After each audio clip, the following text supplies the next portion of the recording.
In this video, I'm going to be making cocktails based on potions from the Pokémon series, the main healing items in the game. I came up with cocktails to represent the potion, super potion, and hyper potion, so you'll be getting 3 cocktail recipes in one video. I started playing Pokemon from the very beginning, Generation 1. From day 1 when Pokemon was introduced to the US, I was obsessed. I played the games, even the spin-offs, watched the show, collected the cards, and I even have a few of the comics.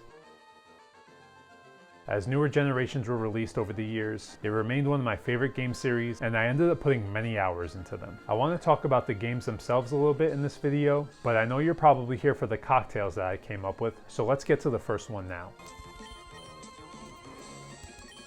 This is the Potion Cocktail, based off of the first healing item that you have access to in every Pokemon game. When your Pokemon's hurt in battle and you aren't able to get to a Pokemon Center right away, you can give them a spray of potion and they heal up to 20 HP. It's amazing to think how you can spray a Pokemon with this and it's able to heal any injury. Alright, let's give this a try. Alright, well I don't think it works on people very well. Alright, I'll be right back. You could just drink it, or spray very carefully if you have one of these. Better. Here's how I made my real-life version of the potion in cocktail form. We'll start off with 1/4 of an ounce of simple syrup, followed by 3/4 of an ounce of fresh squeezed lime juice. Next is 3/4 of an ounce of Cointreau, or triple sec if you have that. Next is 1 Barspoon of blue Curacao. This is mainly just for the color, so if you don't have it, don't worry about it too much. After that is 3/4 of an ounce of Creme de Violette. And finally, we have 2 ounces of gin. Now it's time to shake up this cocktail, so we're going to add some ice to our shaker. Pour all of the ingredients in, and shake for about 10 to 15 seconds.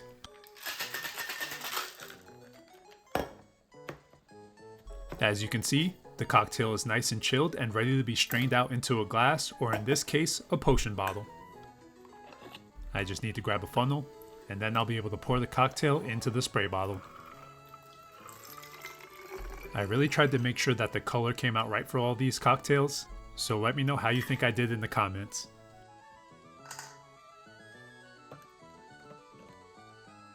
And there you have cocktail number 1 for this video, the potion.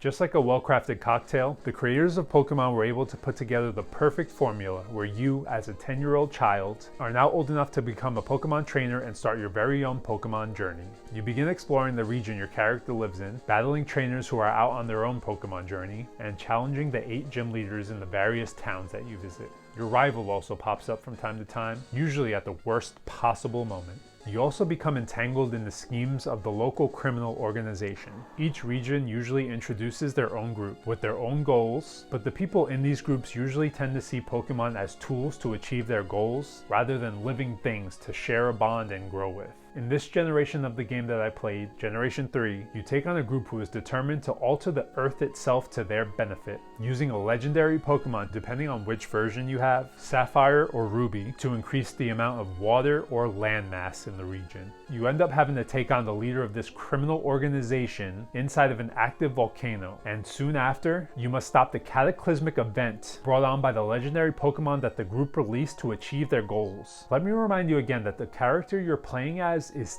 10 years old.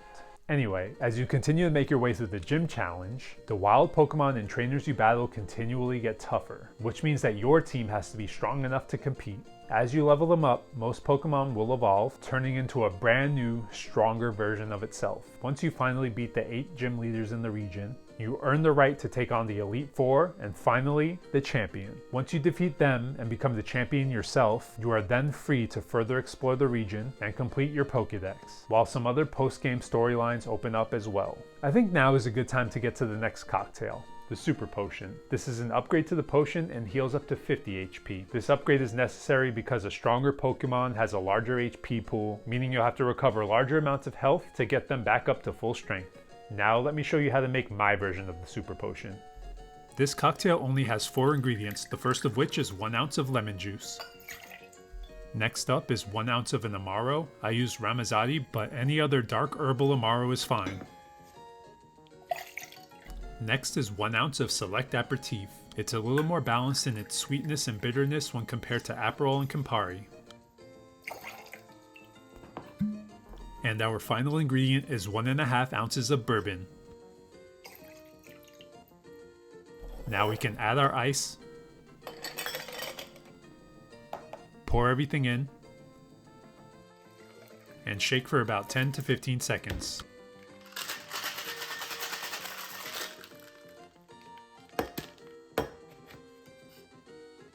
Now I'll grab my strainer and another bottle and pour the cocktail in.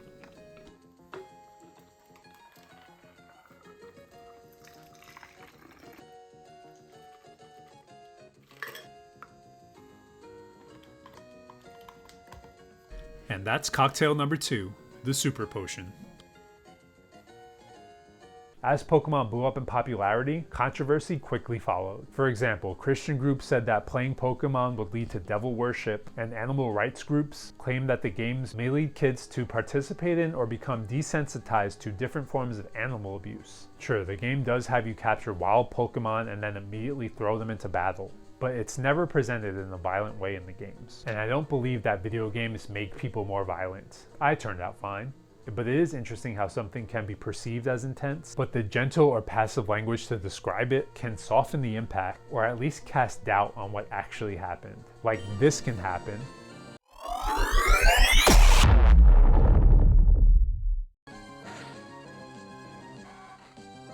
And then it says, oh, they just fell asleep. Don't come over here though. If you want some more examples of this, take a look at a New York Times headline. Anyway, most of the accusations against the Pokemon games have lost steam in recent years. The biggest uproar now actually is from some of the fans who complain about the lack of innovation and polish in the newest generations of the game. I hope that these issues are addressed in the newest release coming later this year. But for now, let me show you the third and final cocktail for this video, the Hyper Potion. The Hyper Potion is a late game healing item, healing up to 200 HP of an injured Pokemon. Here's how to make it. For the final drink, we start off with 1.5 ounces of Cranberry Cocktail. Next is half an ounce of ruby red grapefruit juice. Next is 1/4 ounce of simple syrup. Then 3/4 ounce of fresh squeezed lemon juice. Next is 3/4 ounce of Cointreau or triple sec. And finally we have 2 ounces of vodka. Now we'll throw our ice into the shaker and shake until well chilled for about 10 to 15 seconds. Now I'll pour it into the spray bottle. And there you have the third and final cocktail, the Hyper Potion. And there you have 3 different cocktails representing 3 potions from the Pokemon games. This has always been one of my favorite game series for so long. It made me want to come up with all of these drinks. Let me know what you think of this video in the comments. Also, let me know which drink is your favorite, and if there are any other games that you think I should cover. Thanks for watching. I'll see you in the next video.